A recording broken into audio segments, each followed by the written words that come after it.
Olá, você assiste a partir de agora a mais uma palestra do projeto Antes do Voto, parceria entre o TRE e a TV Assembleia. O convidado é Diogo Mendonça Cruvinel, secretário judiciário do TRE de Minas. O tema desta edição é a propaganda institucional. Confira. Eu vou me ater hoje, nesse encontro de hoje aqui, ao tema da propaganda institucional. Eu vou dividir a minha fala hoje aqui em 3 partes. A primeira delas, eu vou fazer um apanhado, um panorama, para mostrar onde se situa a propaganda institucional e também as outras espécies da propaganda política. Num segundo momento, vou fazer uma imersão um pouco mais profunda nesse tema da propaganda institucional, que é o objeto do nosso encontro aqui de hoje. E um terceiro momento para as conclusões e as minhas impressões que eu gostaria de compartilhar com todos vocês da prática que eu já vivenciei aqui no Tribunal de Minas. Então, eu sou secretário judiciário, hoje estou secretário judiciário, mas desde 2009 eu estive como chefe do setor de propaganda eleitoral. Então, como o próprio doutor Rodrigo disse, Minas Gerais tem um caldo de exemplos que a gente não pode ignorar, isso é fascinante. Mesmo depois de tantas eleições, a gente nunca pode achar que já viu de tudo, porque aparece um caso diferente. É impressionante a capacidade de criatividade dos candidatos para apresentarem coisas novas. Então, o legislador está sempre um passo atrás, nunca consegue alcançar aquelas novidades que os candidatos trazem. Então, por exemplo, 2006, com a lei 11.300, que proibiu o outdoor. Então, acabou o outdoor, o que os candidatos criaram? Os cavaletes. Eu não sei, lá no Rio Grande do Sul chama cavalete também? Cavalete. Agora, proibiram o cavalete. O que vai aparecer? Não sei. Não dá para falar que os candidatos não vão realizar as suas propagandas. Daqui a pouco aparece um balão, uma bola na calçada. Não tem como o legislador prever esse tipo de situação, né? Então, na última eleição, a gente já percebeu isso. No segundo turno das eleições presidenciais, pelo menos aqui em Belo Horizonte, começaram a surgir tipos de diferentes de propaganda. Então, alguns candidatos colocavam, por exemplo, um balde com areia ou com concreto e fincavam uma bandeira e espalhava isso ao longo das vias públicas. Então, como esse tipo de propaganda ele tem que ter o caráter de móvel, ele tem que ser colocado e retirado diariamente entre 6 horas da manhã e 10 horas da noite, o que os candidatos faziam? Passavam a noite recolhendo só as bandeiras e deixando os baldes de concreto ou de areia nas vias, né? Então, assim, isso é só para ilustrar que não tem como segurar tudo. Então, num outro evento, para falar especificamente sobre propaganda eleitoral, eu tenho dezenas de exemplos curiosos que já aconteceram aqui em Minas Gerais e que eu fui instado a responder dúvidas, tanto de chefes de cartório quanto de candidatos e também de eleitores, e eu teria o maior prazer em compartilhar esses exemplos com os senhores. Então, não vai ser objeto do nosso encontro aqui de hoje. Eu percebi também que o público dessa tarde, desse nosso encontro, ele é muito diversificado, ele é muito heterogêneo. Então, a divulgação do evento foi feita principalmente para fora. Então, nós temos poucos servidores da casa aqui, hoje. E esse público heterogêneo, ele traz uma dificuldade muito grande para quem está apresentando. Então, sabendo disso, sabendo que existem aqui futuros candidatos, representantes de partidos políticos, pessoas que trabalham na administração pública municipal, vereadores, câmaras de legislativo, que estão vindo aqui, não dá para nivelar todo mundo, então eu me preocupei em fazer uma explanação que não fosse muito técnica. Então, eu queria pedir uma licença para os advogados e para quem tem o conhecimento específico em direito ou em direito eleitoral, para dizer que eu vou usar aqui uma linguagem mais acessível, pelo menos a maioria, para que possam me compreender. Então, muito bem, feita essa introdução, essa pequena introdução, eu vou partir para a primeira parte da minha apresentação, que é demonstrar esse cenário da propaganda política, principalmente como ele é conceituado na doutrina e também na jurisprudência. Então, a propaganda política ela é um gênero da propaganda que comporta 4 espécies, que são propaganda partidária, propaganda intrapartidária, propaganda eleitoral e a nossa propaganda institucional, que é o objeto de hoje. Eu gostaria de fazer uma ressalva que essa divisão, essa classificação, no que diz respeito à propaganda institucional especificamente, ela não é pacífica, ela não é tranquila na doutrina. Então, alguns escritores, autores eleitoralistas, eles não consideram a propaganda institucional como uma espécie da propaganda política. Eu não quero entrar nessa polêmica agora, a gente não vai ganhar nada com isso, então, só para efeitos de apresentação, eu vou trazê-la como sendo mais uma espécie das 4 de propaganda política. Muito bem.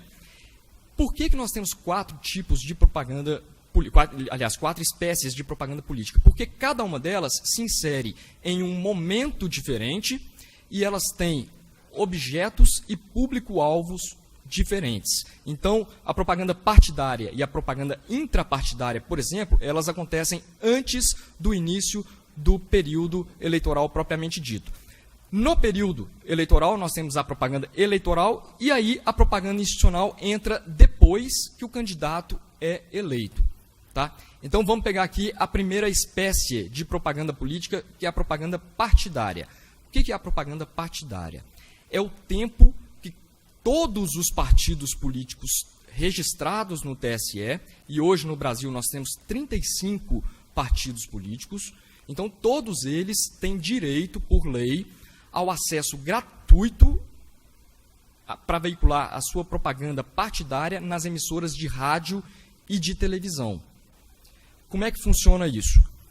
Nos anos não eleitorais, ou seja, nos anos ímpares, os partidos podem veicular essa propaganda partidária nos 2 semestres.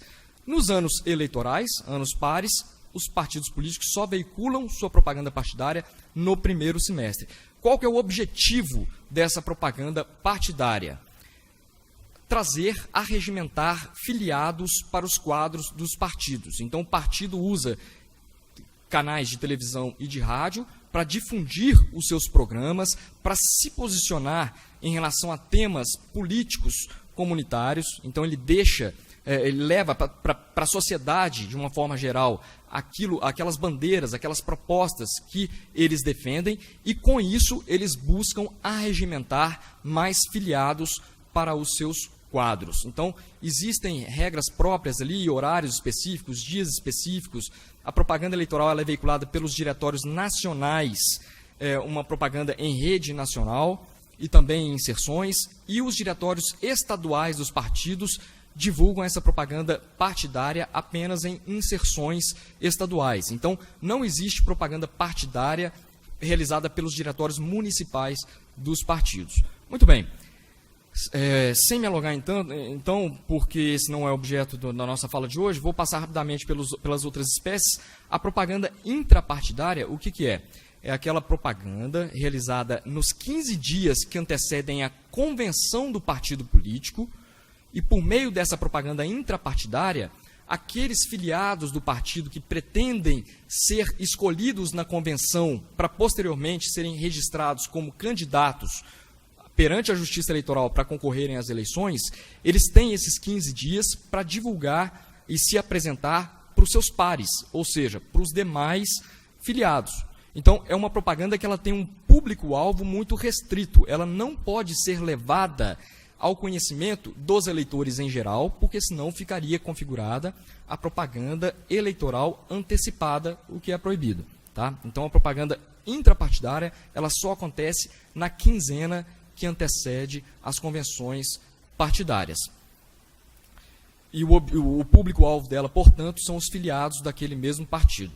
Propaganda eleitoral. O que é a propaganda eleitoral? Propaganda eleitoral é aquela propaganda que o candidato, depois de já registrado e, portanto, já concorrendo às eleições, ele vai levar as suas propostas e o seu pedido de voto para os eleitores. Então, o público-alvo da propaganda eleitoral é muito maior do que da propaganda intrapartidária, por exemplo. E o objetivo dela é também distinto dos demais, porque a propaganda eleitoral serve para o candidato pedir o voto expressamente. E ela só pode ser feita num período específico, né, que, de acordo com as alterações da reforma política do ano passado, a Lei 13.165, esse período foi reduzido de 90 dias aproximadamente para aproximadamente 45 dias. Então, nesse ano de 2016, ela vai acontecer apenas a partir do dia 16 de agosto até a data das eleições, dependendo do tipo de propaganda.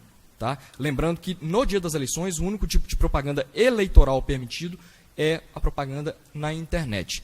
Então, muito bem, passamos aí pelo terceiro tipo de propaganda política, vamos entrar agora com mais detalhes na nossa propaganda institucional.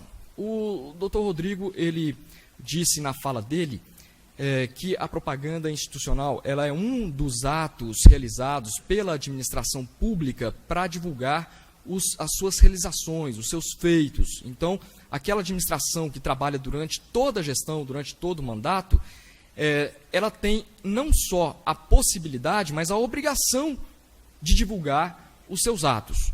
E essa obrigação, ela decorre do princípio constitucional da publicidade e da transparência dos atos da administração pública. Na prática, o que isso significa? Significa que nós, cidadãos, nós temos o direito de saber como os recursos públicos estão sendo empregados, estão sendo gastos. E isso é feito por meio da propaganda institucional. Ok? Então, vamos lá. A Constituição, no seu artigo 37, parágrafo 1º, ela diz que a publicidade dos atos, programas, obras, serviços e campanhas dos órgãos públicos deverá ter o caráter educativo, informativo ou de orientação social, dela não podendo constar nomes, símbolos ou imagens que caracterizem promoção pessoal de autoridades ou servidores públicos. Muito extenso isso, muito complicado. Vamos traduzir, resumir de uma forma mais simples. Olha só, o que o artigo 37, parágrafo 1º da Constituição diz, em resumo, é isso aqui. A propaganda ela deve ter, então, caráter educativo, informativo ou de orientação social. E, ao mesmo tempo, não pode haver a promoção pessoal de autoridades ou de servidores públicos por meio da divulgação de nomes, símbolos ou imagens. Então, a essência da propaganda institucional é essa, e isso está garantido constitucionalmente. Tá? Para a gente conseguir avançar na nossa explanação, é importante fazer uma distinção da maneira como os órgãos da administração pública fazem a divulgação dos seus atos ou daqueles programas e obras. Então, a primeira distinção a ser feita é que existem símbolos que são utilizados, símbolos oficiais, que são utilizados na identificação dos atos da administração pública. Então, para que a administração traga ao meu conhecimento uma realização, uma obra ou um ato, isso tem que vir vinculado a algum tipo de imagem que vai identificar que aquela publicidade é feita pela administração pública e não por um particular. Então, por exemplo, se há uma obra na rua da minha casa, para eu saber que aquela obra é fruto da intervenção do poder público, porque está consertando a rede pluvial ou a rede de esgoto, e não de um prédio que está sendo construído e está quebrando a rua toda, vem uma placa e a administração pública se identifica. Olha, essa obra está sendo realizada pela prefeitura. Ou então na Avenida Prudente Moraes aqui, quando nós tínhamos episódios de inundações, enchentes, sempre que chovia, e hoje não acontece mais, devido a uma obra no córrego do Leitão que passa aqui embaixo dessa avenida. Então, no momento em que estava sendo realizada essa obra, havia uma placa identificando a responsabilidade, inclusive dizendo quem é que estava financiando e bancando aquela obra. Muito bem, esses símbolos oficiais, eles são brasões que não ficam restritos ou conscritos no tempo. Então, ele permanece independentemente do grupo político que ocupa a gestão em determinado período. Então, nós temos brasões aí, estou sem meu apontador aqui, é só uma curiosidade, na hora que eu estava reunindo esses brasões, vocês sabiam que o brasão do estado de Minas Gerais está aqui no meio? A gente conhece aquela bandeira branca com um triângulo vermelho como sendo a bandeira de Minas, mas esse segundo de baixo aqui, ó, é o brasão do estado de Minas Gerais. Então, ele é utilizado nas comunicações oficiais do estado. Então, nós temos aqui, só para ilustrar, brasão de município, brasão de Câmara Municipal, Câmara também tem esse brasão e utiliza para suas comunicações oficiais. Agora, diferentemente desses símbolos oficiais, nós temos os símbolos não oficiais. O que é isso? São logomarcas e slogans utilizados para identificar determinada gestão, determinado período em que um grupo político permanece à frente da administração pública, e nós sabemos que todo gestor público, ele quer deixar a sua marca. E isso é literalmente quer deixar a sua marca. Então, o que ele faz? Ele constrói um slogan, que é esse desenhozinho todo colorido, bonitinho, e, aliás, constrói uma logomarca, que é esse desenho, e um slogan, que é uma frase de efeito normalmente associada à gestão de determinado grupo político, né? Então, nós temos exemplo ali, governo do Mato Grosso, mais por você. Governo do Maranhão, primeiro lá, de volta ao trabalho. Esse de volta ao trabalho é um slogan da gestão que ocupou o governo estadual do estado do Maranhão durante um determinado período. Então, o que essas administrações fazem?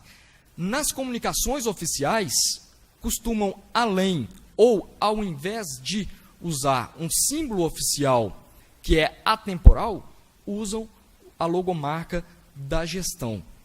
E aí começam os problemas, porque você associa aquela marca não à administração pública, mas a um grupo político. Tá? Então, só para citar um exemplo, eu trouxe alguns exemplos para falar aqui nesse encontro de hoje, já que o doutor Rodrigo trouxe vários lá do Rio Grande do Sul, eu também tenho vários aqui de Minas Gerais. Um deles aconteceu há 2 eleições municipais atrás. Um prefeito candidato à reeleição, ele elaborou uma logomarca dessa com um slogan que coincidia com o slogan da sua campanha. Então, olha só que interessante. Na campanha dele, a primeira eleição, ele tinha um slogan, que era coligação não sei o que para todos. Não sei o que é o nome do município. Município para todos. E aí, depois que ele foi eleito, ele colocou no slogan do município o nome do município e embaixo para todos. E aí ele foi concorrer à reeleição. O que ele fez? Ele, ao longo do tempo, ele construiu uma imagem associando a sua campanha eleitoral à administração no governo. E isso foi decidido por essa corte aqui do TRE de Minas como sendo irregular. Ele teve que parar de fazer a campanha institucional no ano da sua reeleição, porque ela se confundia com o slogan que ele estava utilizando para a sua reeleição. Tá? Então, esse é o primeiro exemplo que eu tenho para trazer aqui hoje. Eu achei, inclusive, bastante simpático essa logomarca do Acre. Ela tem uma arvorezinha. Está muito pequeno ali, tem alguma coisa escrita embaixo que aqui não dá para ler.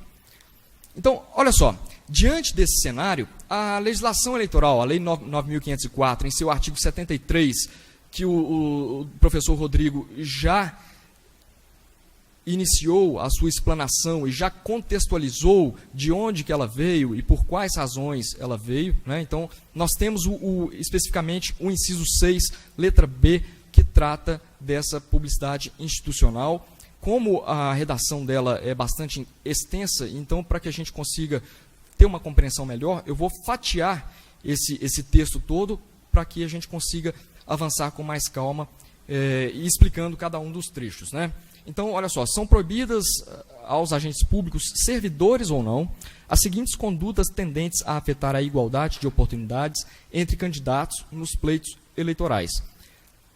Número 6. Nos 3 meses que antecedem o pleito, letra B, com exceção da propaganda de produtos e serviços que tenham concorrência no mercado, autorizar a publicidade institucional dos atos, programas, obras, serviços, campanhas dos governos públicos. Eu estou lendo rápido porque depois eu vou parando, tá?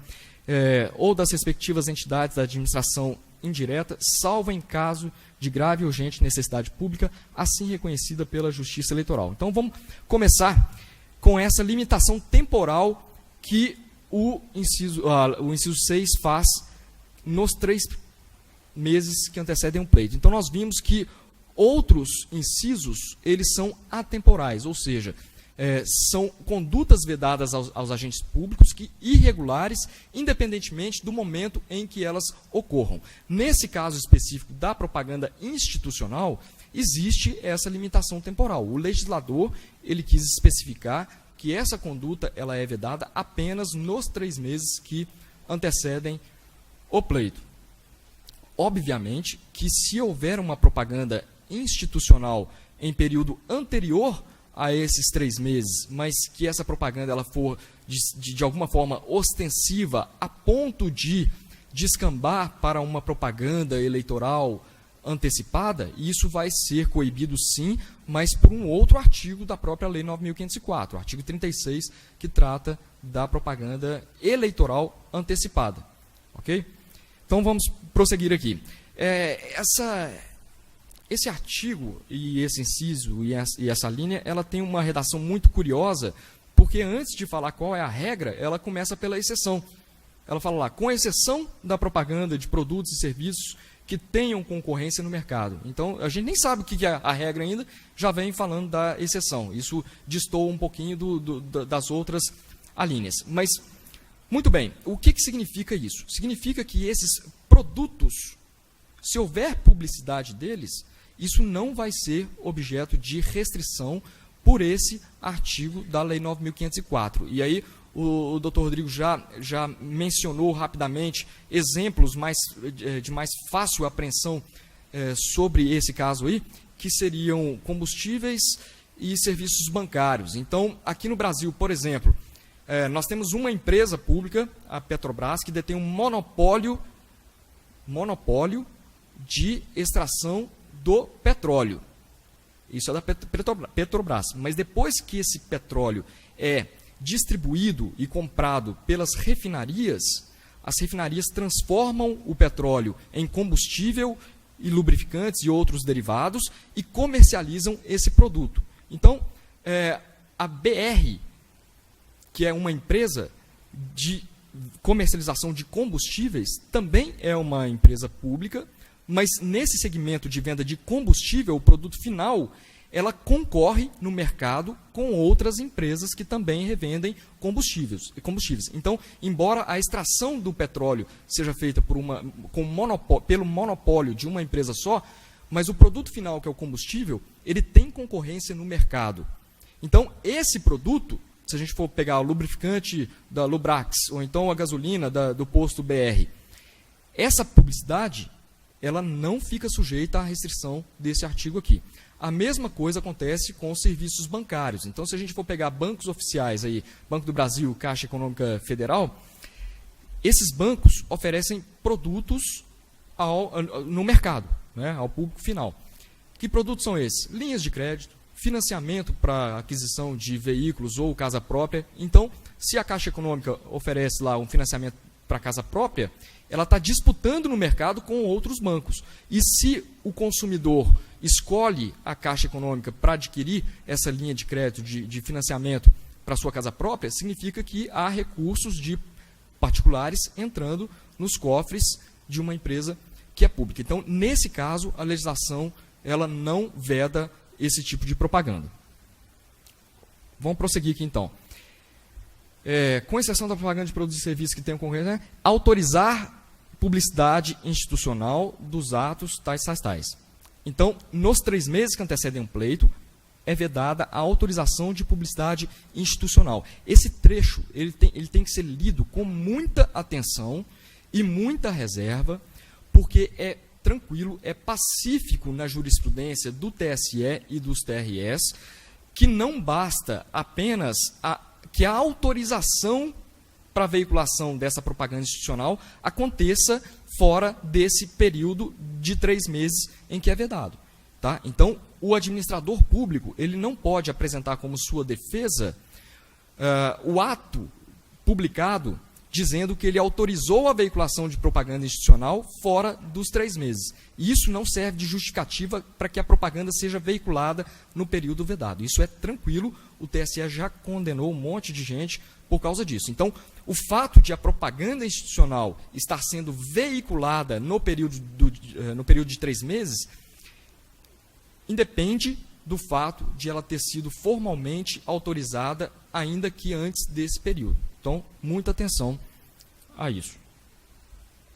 Dos atos, programas, obras, serviços e campanhas. Então, são esses itens que são objetos da propaganda institucional, e aí é bom ressaltar o seguinte: se não for um ato, um programa, uma obra, um serviço ou uma campanha, não vai entrar aqui. Então, eu já vi questionamento, por exemplo, claro que não deu em nada, né?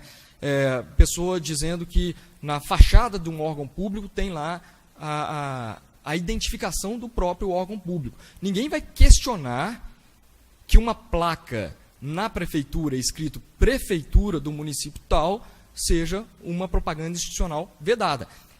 É institucional? É. É propaganda? É, porque está identificando aquele órgão, mas não é um ato, um programa, uma obra, um serviço ou uma campanha.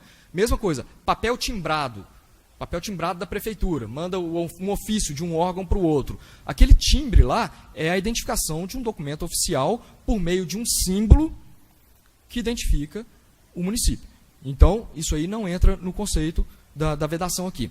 Outra coisa, eu já mencionei lá para trás, quando a gente tem, por exemplo, uma obra, um serviço ou uma campanha, eu, como cidadão, tenho o direito de saber que aquela obra, serviço, campanha, ou ato, ou programa, está sendo realizado pela administração pública e não por um particular. Então, igual aquela campanha de preservativos que foi mencionada aqui como exemplo, né? Havia lá a identificação, obviamente que era uma campanha ou um serviço público de saúde, mas que indevidamente foi associado a um partido político. Tá? Então, não haveria irregularidade, por exemplo, se nessa campanha estivesse identificado apenas o órgão da administração pública que estaria promovendo. E eu sei que não foi nos 3 meses que antecedem um pleito, porque foi durante o carnaval. A não ser que lá no Rio Grande do Sul também tenha uma tradição de fazer carnaval fora de época, nos meses aí de agosto, setembro, ou como lá na Bahia, todos os meses, né? Então, pelo exemplo ali, eu sei que não foi no período vedado. Dos órgãos públicos federais, estaduais ou municipais, ou das respectivas entidades da administração indireta. Isso aqui tem que ser visto com muito cuidado também, pelo seguinte: a gente vai ver mais adiante que existe uma limitação geográfica e espacial, ou até de limite de órgão mesmo, onde está sendo realizada a eleição, que é o seguinte: essa vedação de propaganda institucional, ela só vale para aqueles cargos que estejam em disputa no ano da eleição.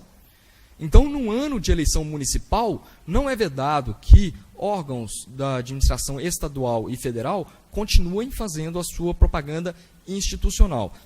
Entretanto, muito cuidado. Se houver uma propaganda institucional que, de alguma forma, beneficie o candidato ou partido político de cargo em disputa, ainda que seja em outra eleição, isso também é vedado. Então, vamos supor que fosse o contrário, esse ano fosse ano de eleições gerais. Se em um determinado município houver a divulgação de publicidade institucional, ressaltando que as obras realizadas naquele município foram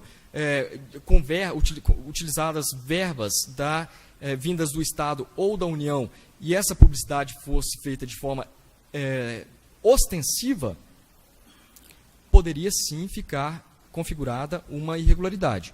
Tá? Porque, lembrando sempre que a finalidade desse artigo 73 de condutas vedadas é justamente não desequilibrar a disputa. Não é possível. Eu estou com menos tempo que o doutor Rodrigo. Então, a finalidade é essa. O problema todo, a raiz do problema, como nós vimos, começou com essa possibilidade trazida pela emenda constitucional número 16, de reeleição sem a necessidade de desincompatibilização. É uma das maiores incoerências que nós temos na legislação, o seguinte: pela emenda constitucional, um candidato que for concorrer a outro cargo, ele tem que se desincompatibilizar, faltando 6 meses para a eleição. Por que ele tem que se desincompatibilizar, faltando 6 meses antes da eleição, para que ele, ocupando um determinado cargo, não utilize da máquina pública para influenciar os eleitores naquela disputa. Ora, se ele tem que se desincompatibilizar do cargo para concorrer a outro cargo, o que se dirá para concorrer ao mesmo cargo? Então, eu gostaria de fazer esse desabafo aqui. É realmente uma das incoerências que nós temos na nossa legislação. E aí vem outra ressalva dentro da mesma linha, salvo em caso de grave e urgente necessidade pública, assim reconhecida pela Justiça Eleitoral. Então, o que a gente pode dizer desse salvo em caso de grave e urgente necessidade pública? Aconteceu alguma epidemia e aí a administração pública tem que fazer uma campanha, por exemplo, para vacinação? Então, esse é um caso evidente de urgente necessidade pública, grave e urgente necessidade pública. Então, pode haver sim uma publicidade institucional conclamando a população a se vacinar. Vamos supor que, Deus queira, né, descubram aí uma vacina para a dengue, a chikungunya e a zika, né, e isso aconteça durante o período dos 3 meses em que é vedada a publicidade institucional. Não pode um agente público de saúde dizer: olha, não vou fazer campanha convocando a população não, porque está faltando 3 meses antes das eleições. Não, claro que não. A administração pública não para porque tem eleições. Ela continua funcionando. Tá? Agora, vamos chamar a atenção aqui para um fato. Não pode o gestor público também demorar para tomar alguma decisão, esperando que essa decisão se torne urgente ou grave, para justificar a publicidade institucional. Tá? Isso aí também não pode acontecer. E a última parte aqui, assim reconhecida pela Justiça Eleitoral. O que significa assim reconhecido pela Justiça Eleitoral na prática? Na prática é o seguinte: se por acaso a administração pública tiver a necessidade de fazer uma propaganda institucional dentro dessa ressalva aqui, de caso de grave e urgente necessidade pública dentro dos 3 meses, o que a administração pública tem que fazer? Vai entrar com um pedido perante o juiz eleitoral. Ele é autuado aqui na Justiça Eleitoral na classe de petição, e nessa petição a administração pública tem que mostrar qual é a propaganda, quais são as peças publicitárias que ela pretende veicular para dar notícia desse caso de grave e urgente necessidade pública. E aí o juiz eleitoral vai analisar, primeiro, se de fato é grave e urgente, e segundo, se nessa peça publicitária estão sendo utilizados símbolos não oficiais da campanha ou que de alguma forma possam desequilibrar o pleito. Tá? É muito comum aparecer aqui na Justiça Eleitoral pedidos que não sejam urgentes ou pedidos que, embora urgentes, eles venham acompanhados daquela logomarca e do slogan da gestão da administração pública. Então, nesse caso, qual é a solução? O juiz eleitoral vai fazer o seguinte: olha, autorizo a veiculação dessa propaganda institucional porque grave e urgente, entretanto, eu determino que seja retirada da peça publicitária esses elementos que identifiquem o grupo político que está na administração naquele momento. Tá? Então, a solução é essa, apresenta previamente. Encerrado o primeiro bloco da palestra sobre a propaganda institucional. No próximo bloco, o secretário judiciário do TRE de Minas, Diogo Cruvinel, dá exemplos de irregularidades no uso da propaganda institucional. Nós já voltamos.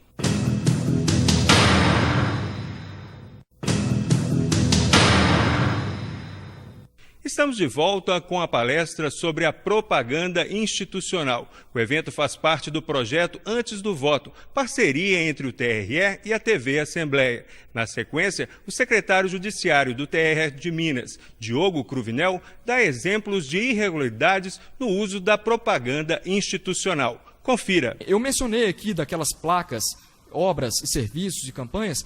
Eu gostaria de dar mais um exemplo nesse momento aqui, de um caso que aconteceu em Minas Gerais. Outro caso que aconteceu aqui em Minas Gerais, muito curioso. Eleições de 2008, teve um candidato que durante a sua gestão, ele era prefeito, candidato à reeleição, né, E durante a sua gestão, o que ele fez?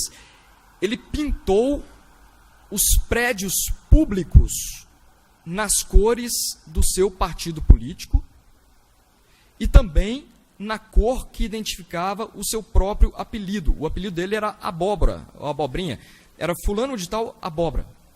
O que ele fez? Ele pintou postos de saúde, hospitais, escolas e os prédios da administração pública nas cores abóbora e a cor do partido político dele. Tá? Então, houve uma ordem para que fosse cumprida, uma ordem para que fosse cumprida urgentemente as expensas do próprio candidato e do próprio gestor público, para que ele pintasse novamente os órgãos que ele havia pintado na cor abóbora lá, com as cores originais. Tá? Então, houve essa determinação. Outro caso muito curioso que aconteceu aqui em Minas, aproveitando que aqui a gente tem um caldo para explorar esse monte de exemplos, né? Teve um candidato também que colocou, olha só, uniformes nas escolas, e o uniforme das criancinhas era na cor do partido dele, e ele mudou, inclusive, o emblema da escola, para que ele ficasse mais parecido com o emblema do partido político dele. Tá? E isso aconteceu também na distribuição de material escolar, então, caderno, caneta, tudo vinha com o símbolo, que era bem semelhante ao partido político dele. Materiais para jovens que faziam esportes. Existia um programa que incentivava jovens a praticar esportes. Então, nos uniformes desses jovens também a mesma coisa, a identificação daqueles símbolos.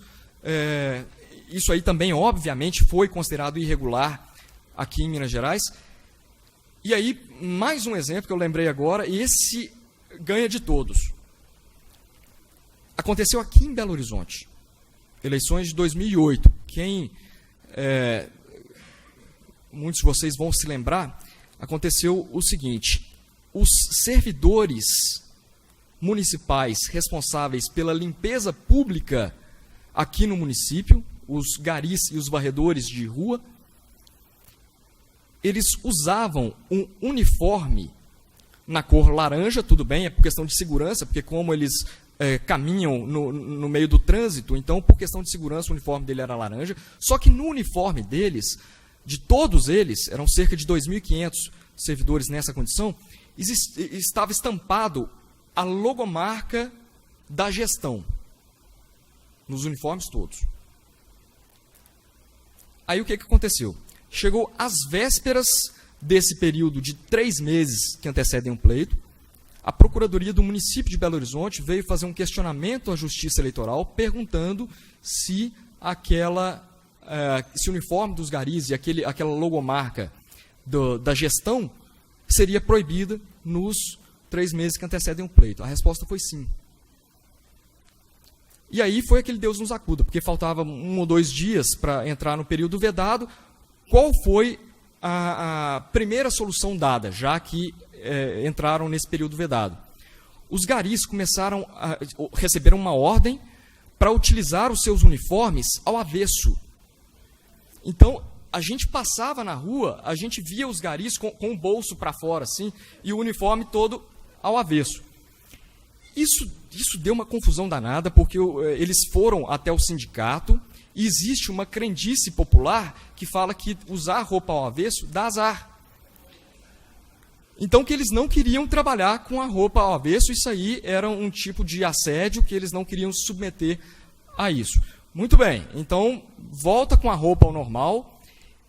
Vamos colocar. Muitos garis fizeram isso. Pegavam um saco de lixo, cortavam dos lados em cima e vestiram o saco de lixo para que não ficasse identificado aquele logomarca.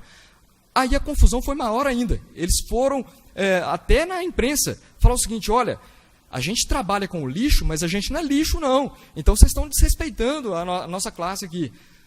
Por fim, alguns mais criativos tiraram então o saco de lixo, pintaram por cima da logomarca da gestão e tamparam. Mais confusão. Falaram assim: agora nós estamos usando um uniforme pichado. Nós estamos trabalhando com roupa pichada. Então, foi um caos até que a prefeitura providenciasse novos uniformes para esses garis. Tá? Vamos avançar aqui um pouco, então. Aquele limite de incidência, eu já Já mencionei, né, que as vedações do inciso 6 do CAPT, alíneas B e C, aplicam-se apenas aos agentes públicos das esferas administrativas cujos cargos estejam em disputa na eleição, entretanto, fazendo aquela ressalva, né, de que uma propaganda institucional que eventualmente beneficie um candidato a cargo que não esteja em disputa também pode ser passível de algum tipo de restrição. Limite de gastos. Isso aqui é uma questão muito interessante, que é uma alteração trazida pela Lei 13.165, a reforma política do ano passado. Olha só, a regra antiga dizia o seguinte, que a propaganda institucional, no ano da eleição, ela deveria respeitar o limite máximo de gasto de acordo com a média dos 3 anos anteriores, ou então o valor gasto no ano imediatamente anterior, o que fosse menor.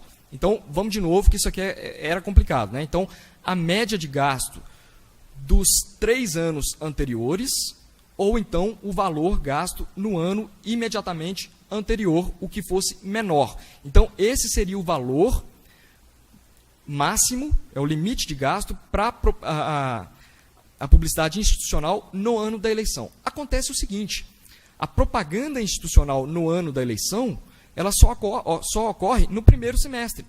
E pela regra antiga, era aplicada uma base de cálculo que levava em consideração o ano todo. Então, era a média dos 3 últimos anos, ou então o limite gasto no ano imediatamente anterior. Então, para um limite de gasto de propaganda institucional no ano da eleição, que só acontecia no primeiro semestre, era considerado uma base de cálculo de um ano inteiro. Isso aí gerava muitas discrepâncias, né, e acabava possibilitando com que o gestor público pudesse gastar um valor muito maior no ano da eleição com publicidade institucional do que nos anos anteriores. Claro que, com o passar do tempo, os gestores públicos perceberam essa norma, né, e o que eles fizeram? Aumentaram as despesas com propaganda institucional ao longo dos anos para que essa média fosse maior no ano da eleição. Pela reforma política, o que aconteceu? Essa regra foi alterada. O limite agora ele é muito mais razoável. Está escrito aqui, realizar no primeiro semestre do ano da eleição despesas com publicidade dos órgãos públicos ou das respectivas entidades administracionais que excedam a média dos gastos no primeiro semestre dos 3 últimos anos que antecedem o pleito. Então, deu uma corrigida no cálculo dessa média. Agora ela só leva em consideração os primeiros semestres dos anos anteriores. Então, muito bem-vinda essa alteração. Mencionando aqui também rapidamente a questão o cotejo da propaganda institucional com a divulgação de atos dos parlamentares, que o professor Rodrigo abordou muito brilhantemente aqui antes, né, que o parlamentar que eventualmente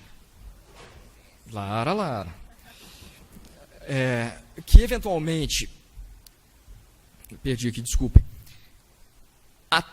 leiam apenas o artigo 36, que fala da propaganda antecipada, que também foi bastante alterada pela Lei 13.165, ele vai ver lá que, hoje em dia, praticamente nada é propaganda antecipada. Então, foi uma opção do legislador, sim, se por um lado ele reduziu o período da campanha, por outro, ele flexibilizou aquelas condutas que antes eram consideradas propagandas antecipadas.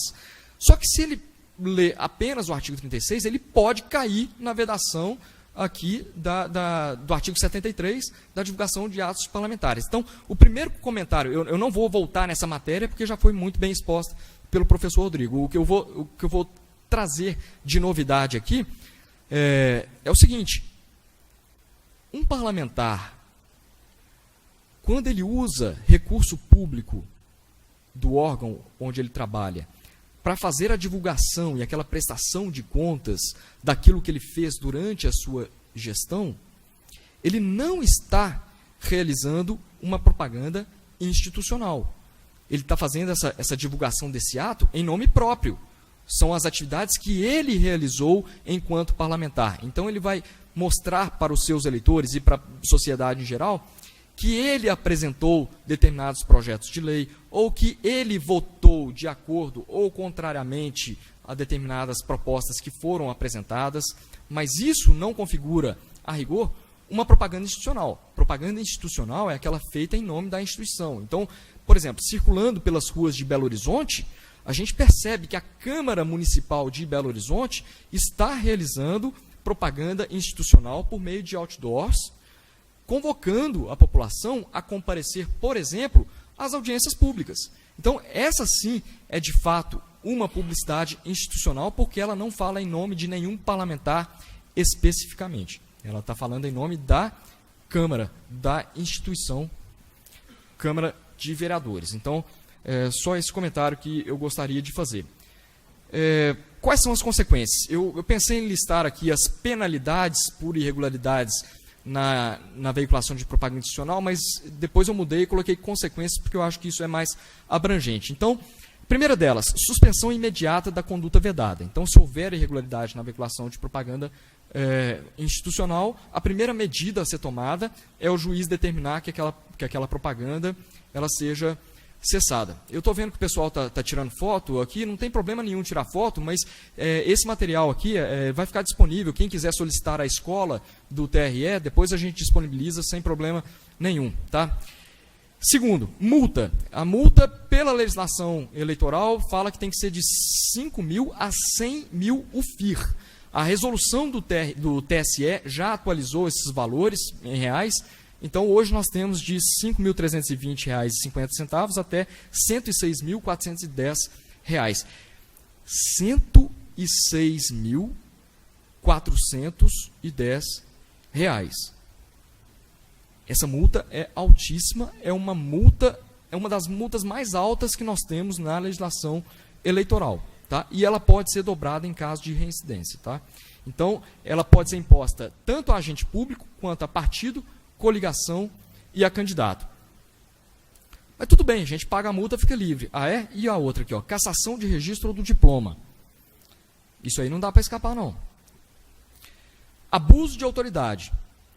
Improbidade administrativa. O que significa essa improbidade administrativa? Que, embora essa conduta vedada de publicidade institucional irregular, ela possa ter repercussão na esfera eleitoral do candidato, nada obsta que essa mesma conduta ela tenha consequências também na justiça comum. E na justiça comum ele pode sofrer esse processo aí de improbidade administrativa, que também pode levar à cassação do gestor público, por uma causa não eleitoral. Tá? Então, muito cuidado com isso. E outras sanções de caráter constitucional, administrativo ou disciplinar, fixadas pelas demais leis vigentes. Então, de uma forma apressada aqui, esse é mais ou menos o panorama que nós temos da propaganda institucional. Já tomei 2 cartões aqui também. Eu já vou caminhar, então, para as minhas conclusões e, junto com as conclusões, trazer aqui as minhas impressões que eu tenho visto na prática. Então, na prática, o que acontece? A legislação, o objetivo dela é evitar um desnível na disputa eleitoral por parte daqueles que ocupam um cargo público. É evitar que a pessoa utilize a máquina pública, a administração pública, em benefício da sua campanha. É isso que, em resumo, a legislação eleitoral visa. Acontece o seguinte, nós vimos lá que um dos mecanismos, nos 3 meses que antecedem o pleito para a veiculação de propaganda institucional, é o administrador público vir até a Justiça Eleitoral e perguntar à Justiça Eleitoral se aquela publicidade ela pode ser veiculada ou não. Nós já percebemos aqui, não sei se o Ministério Público também tem essa mesma impressão, mas eu, recebendo esses pedidos de administradores públicos que querem veicular propaganda institucional no período dos 3 meses que antecedem o pleito, é o seguinte: o cara que está com boas intenções, que ele realmente quer cumprir a legislação eleitoral, e ele não quer incidir naquelas vedações do artigo 73, ele tenta ficar longe daquele limite que muitas vezes é nebuloso entre o que pode e o que não pode. Tá? Então, a gente sabe aqui que, até mesmo pelo entendimento das cortes, dos TREs e do TSE, aquilo que antes era vedado hoje já é tolerado e aquilo que antes era proibido passa a não ser de acordo com a composição da Corte Eleitoral. Então, realmente, essa insegurança jurídica, ela gera, sim, dúvidas na hora do gestor público fazer aquela sua publicidade institucional. E isso leva aos questionamentos à Justiça Eleitoral. Então, o que eu tenho percebido aqui? Que o gestor público, que está bem intencionado, ele tenta ficar longe dessa área nebulosa. Acontece que o gestor público, ele sofre muita pressão, tanto da sociedade quanto do seu partido político, porque, afinal de contas, ele está em uma disputa que é muito acirrada. A eleição municipal, então, é muito acirrada. E o grupo político que está no poder, ele tem um objetivo, se manter no poder. Isso aí é claro, a gente não pode ser ingênuo a ponto de imaginar que isso não aconteça. Isso acontece. Então, o que a gente tem percebido? Que as consultas, as perguntas, as petições que têm sido protocolizadas aqui na Justiça Eleitoral, perguntando se determinada propaganda ela é permitida ou ela é proibida, normalmente essas perguntas que vão ali na área nebulosa são feitas por agentes públicos que querem justamente pisar na linha ou quase depois da linha. Então é o cara que está querendo se aproximar demais daquilo que não é permitido. Essa é a sensação que eu tenho. Encerrada a palestra do projeto Antes do Voto, parceria entre o TRE e a TV Assembleia. Convidado foi o secretário judiciário do TRE de Minas, Diogo Cruvinel. Nos vemos na próxima edição. Até lá!